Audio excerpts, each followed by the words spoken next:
A very good morning to everyone. So, topic for today's lecture is chronic periodontitis. So, we have seen the gingival diseases and healthy gingiva. Now, we'll see what is a chronic periodontitis. So, by definition, chronic periodontitis is an infectious disease resulting in inflammation within the supporting tissue of the teeth and characterized by progressive attachment loss and bone loss.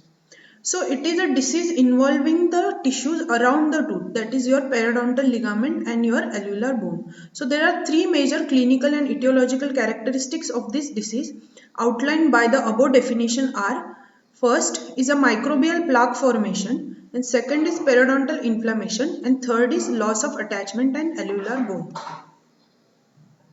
So, this chronic periodontitis was formerly known as chronic adult periodontitis or adult periodontitis. So, why this name was given? Because this disease was frequently observed in adults, but now they have seen that disease can occur in any age, hence the name is changed to chronic periodontitis rather than chronic adult periodontitis. The main characteristics is that which differentiate this chronic periodontitis from the other forms of periodontitis is that it is a slow progressing disease and it can be modified in presence of systemic and environmental factors. So remember healthy periodontium. Healthy periodontium, clinically, when we see healthy periodontium, there will be a firm periodontium with pink color with all the clinical signs and symptoms like your stippling is present, the gingiva is scalloped, interdental papilla is full, and there will be no bleeding on probing. While when we see histopathologically, the junctional epithelium is at cemento-enamel junction. Tight junctions are there with all the gingival and connected periodontal tissue fibers are intact, and the alveolar bone also supports the tooth. When there is a transition from healthy gingiva to gingivitis, there are some changes in clinical features such as change in your color, contour, consistency, surface texture, etc. So, there will be red to bluish hue to the gingiva. There can be edema. There can be blunting of the interdental papilla, and bleeding on probing can be present due to the ulceration of the inner wall of the epithelium. When we see histopathologically, the junctional epithelium is at CJ, but there is a wide intercellular junctions and epithelium might extend into the connective tissue. To some extent, there can be destruction of gingival connective tissue fibers, but here, as it is a gingivitis, it is limited to gingiva only, so your periodontal ligament fibers and bone appears to be normal. Now coming on to the periodontitis. So periodontitis is basically involving your periodontal ligament as well as your bone. So clinically signs and symptoms ranges from mild to severe depending upon the involvement. So clinically the color of gingiva is pink, can be blue. The consistency is soft and edematous due to marginal edema. There is blunting of the papilla, bleeding on probing can be present, suppuration can be present, and here in periodontitis the main clinical characteristics is the apical migration of your gingival margin that can be leading to pocket formation or recession of the gingiva. When we see histopathologically, as I say, there is apical migration of your junctional epithelium to cemento-enamel junction with destruction in your connective tissue as well as in your periodontal ligament attachment, and sometimes it may result in root exposure. Talking about the bone, there is loss of alveolar bone also. It can be horizontal or can be vertical. Okay, so the clinical features of this, coming on to the clinical features of the periodontitis, there are some general characteristics like patients with chronic periodontitis show certain characteristics. For example, there can be abundance of supra and subgingival plaque formation, gingival inflammation, then periodontal pocket formation, clinical loss of attachment, loss of alveolar bone, and occasionally suppuration is also there. So here we are seeing a case in which we can see this is a case of chronic periodontitis. As you can appreciate, there is a presence of abundance of plaque and calculus is there. Also we can see that there the marginal tissues and interdental papilla shows edema. There is a slight recession present. There is a change in color. So we can say that depending upon these features, this is a case of chronic periodontitis. Now, what are the symptoms? Patients may complain of bleeding of gum. There can be increase in spacing between the tooth due to pathologic migration. Patient might complain of loose teeth, sensitivity to the exposed root. There can be localized dull pain deep in the jaw, food impaction, gingival tenderness and itchiness. So again, this is a second case of chronic periodontitis. Here we can see that there is a change in color from pink to slight reddish erythema into your marginal gingiva. Also in this case, we can see that there is abundance of plaque and calculus is there, and there is a spacing in between the tooth which is due to the pathologic migration. Talking about the radiological features, radiographically we can see appreciate the loss of bone. There can be widening of the periodontal ligament space. The bone loss can be horizontal or vertical. Horizontal bone loss is associated with suprabony pockets, while vertical bone loss is associated with infrabony types. When there is involvement of furcation, we can appreciate the furcation involvement on the radiographs. Now coming on to the classification of chronic periodontitis. The chronic periodontitis is thought to be site-specific disease. So depending upon the disease distribution, it is classified into two, that is localized chronic periodontitis and generalized chronic periodontitis. So when there is involvement of less than 30% site, which shows attachment loss and bone loss, it is termed as a chronic localized periodontitis. While when there is involvement of more than 30% site with progressive attachment loss and bone loss, it is considered as a generalized chronic periodontitis. Now the bone loss can be vertical and horizontal depending upon the involvement, but it can be seen in both localized periodontitis as well as in generalized periodontitis.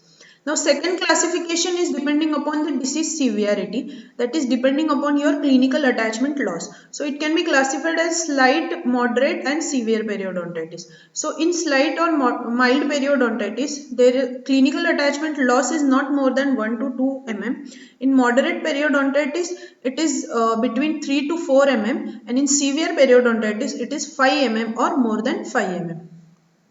Coming on to the prevalence of the disease, the chronic periodontitis is age associated disease and not age related. So it is not the age of the individual that increases the prevalence to chronic periodontitis, but it is the time duration to exposure of the plaque or the time duration for the plaque accumulation which increases one's risk to getting chronic periodontitis.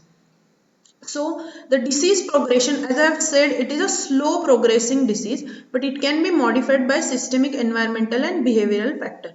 Also this disease can occur at any age, but first sign of the disease can be detected during the adolescence in presence of chronic plaque and calculus.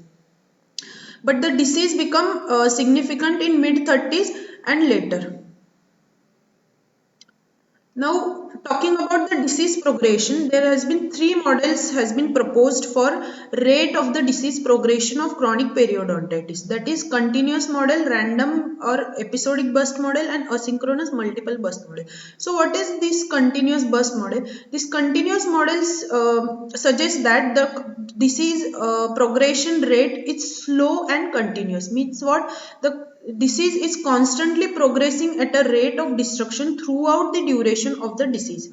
The second model is random or episodic burst model, which shows that the disease progression occurs in short bursts of destruction followed by periods of no destruction. And the third model is asynchronous multiple burst model, which shows that the disease progression occurs with defined period of life and that the activity is interspread with period of inactivity and remission. Now talking about the risk factors for the disease, first and foremost important factor is prior history of periodontitis. But this prior history of periodontitis is not a true risk factor, but it's a risk predictor. Means what? Suppose if there is a patient having history of periodontitis previously, there will be increased chances of attachment loss and bone loss following plaque accumulation in future. So this is not a true risk factor, but it is considered as a risk predator. Then second risk factor is your local factors.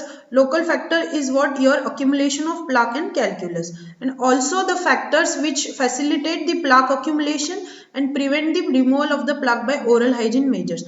That is the plaque retentive factor. Now what are these plaque retentive factors? So these are the factors, for example, considering your malocclusion or overhanging restoration or patient with prosthesis Okay, so there can be areas in which there will be difficult to remove the plaque by your normal oral hygiene measures, and it will facilitate plaque accumulation. So this can act as a risk factor for chronic periodontitis. Then third factor is systemic factor. So we have seen in periomedicine that there is a link between periodontitis and your systemic diseases. That means your systemic diseases can modify your progression of chronic periodontitis. For example, diseases like your diabetes mellitus, then your osteoporosis, then vitamin deficiencies, all these factors can modified your progression of chronic periodontitis and also increases the risk to develop the chronic periodontitis. Then fourth factor is your environmental and behavioral factor. Now in environmental factor and behavioral factor, there will be your oral hygiene aids and other habits. So for example, we have seen that smoking increases the risk of chronic periodontitis as well as your tobacco consumption. So here I am showing a case in which we can see that tobacco stains on the teeth leading to recession of the teeth. So this can be a risk factor for developing chronic periodontitis. And the next factor is genetic factor. So genetic predisposition is more common in other forms of periodontitis like your aggressive periodontitis, but there is some genetic predisposition with chronic periodontitis. But the most important factor here is what? There should be presence of plaque and calculation should be there to differentiate between the two. Okay, so to summarize what is chronic periodontitis, it is a type of disease which occurs in presence of local factors, that is your plaque and calculus is the main etiology and can be modified by other systemic factor. So our clinical diagnosis should be depend upon all the clinical findings and relatable history of the patients. Okay, so these are some frequently asked questions. Short note questions can be asked depending upon your clinical features and also a difference between chronic and aggressive periodontitis, and there can be a long answer question based upon the etiology, clinical feature, classification and risk factors for the chronic periodontitis. Okay, thank you.